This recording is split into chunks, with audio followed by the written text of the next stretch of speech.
Shiva 1989లో release అయిన తర్వాత money you turn as hero. Correct.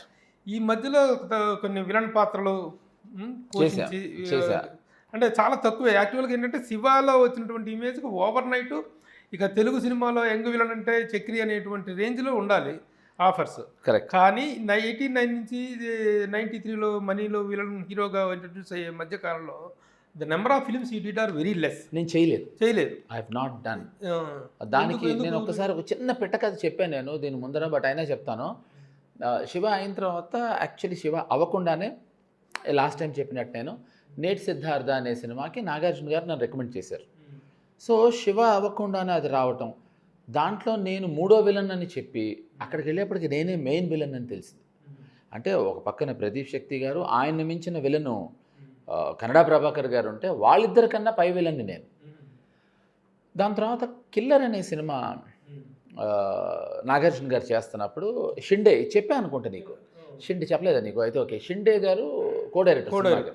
Shinde నాకు బాగా దాంట్లో బుక్ చేయటం, తర్వాత ఆయన ఏమో తిట్టడం, నాగార్జున గారు రికమెండ్ చేశారు నన్ను. నాగార్జున గారు రికమెండ్ చేసి నువ్వు ఈ సినిమాలో విలన్గా చేస్తున్నావు అన్నారు.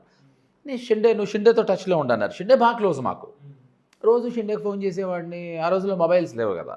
తర్వాత ప్రశాంత్ కుటీర్లో ఉండేవాడు, వెళ్ళి కలిసేవాడిని.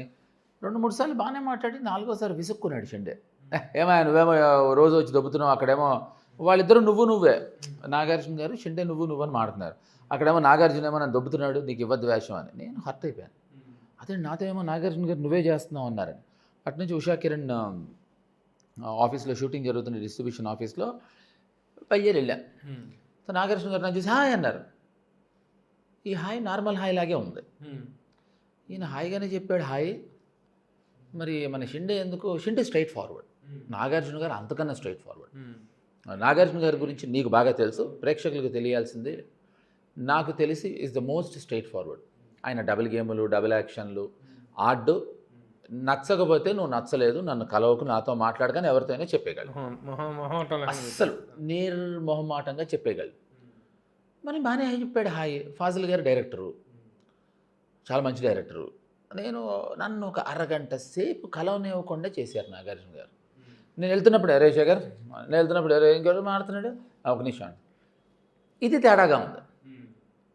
సరే అయిపోయి షార్ట్ అయిపోయి వచ్చిన తర్వాత కూర్చుని నగ్మతో మాట్లాడుతున్నారు. నేను వెళ్ళి సార్ మీరు అమ్మాయితో మాట్లాడటం కన్నా నేను మీతో మాట్లాడటం ఇంపార్టెంట్ అండి అని. నవ్వారు. ఏంటన్నారు? సార్ మీరేమో కిల్లర్లో నాకు వేషం ఉంది చేస్తున్నా అని చెప్పారు. షిండేతో టచ్లో ఉన్నమాట. షిండే ఏమో ఫస్ట్ 4 days బాగానే మాట్లాడండి, తర్వాత చాలా రఫ్గా మాట్లాడుతున్నాడండి అని. అచ్చా అన్నారు. అచ్చా ఏమిటి? నేను కథ చెప్పినట్టు విని ఆలోచించాలి, తెయ్యాలా వద్దా అంటే ఆలోచించాలి. Sir I was very close to us. Sir నేను చెప్పింది మీకు అర్థమైందా అన్న. క్లియర్గా అర్థమైంది. నేనే చెప్పాను షిండేతో నిన్ను అవాయిడ్ చేయమని. అదేంటి ఇప్పుడే మీకు చెప్పాను ఆయన డబుల్ గేమ్ ఆడుతూ స్ట్రైట్ ఫార్వర్డ్ అని. ఆయన ఎందుకు ఇలా చేశారు, నాతో ఏమో ఇలా అని అప్పుడు ఆయన చెప్పారు. చక్రి నేను చెప్పే టైంకి ఐ రియలైజ్డ్ ఈ సినిమాకి అయితే నువ్వు బాగుంటావని. బట్ ఇదే కాదు చక్రి, ఐ డోంట్ థింక్ నువ్వు మిగతా సినిమాలు కూడా చేయకూడదు. అదేంటి?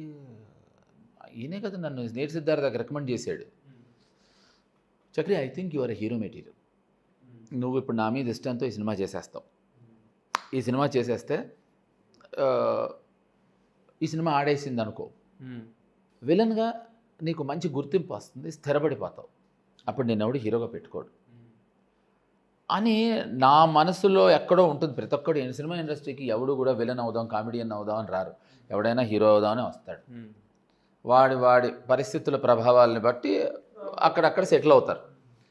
సో నేను హీరో అవుదామని కోరిక ఉంటుంది. నా కోరికని దృఢ నిశ్చయంగా ఆయన స్టాంప్ వేయటంతో I have taken a decision, I will not do films అని.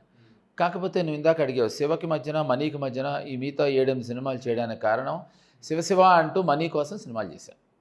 అంటే మరీ సినిమాలకి చేయకుండా ఉంటే హీరో ఛాన్స్ వచ్చేదాకా వెయిట్ చేయడం కూడా కాదు. Even I wanted to be part of the film industry where I didn't want to miss out. So చాలా చూసీగా నాకు కావాలి, నాకు ఓకే అనుకున్నవి చేశా. వాటిల్లో అంత కాబట్టి ఈ 4 yearsలో ఓన్లీ 7-8 ఫిలిమ్స్ మాత్రం అంతే చేశాను. 7-8 ఫిల్మ్స్ చేశాను, అది తప్ప చేయలేదు ఇంకా. సుమన్ టీవీలో మీ పర్సనల్ అండ్ బిజినెస్ ప్రమోషన్స్ కోసం కింది నెంబర్కి కాంటాక్ట్ చేయండి.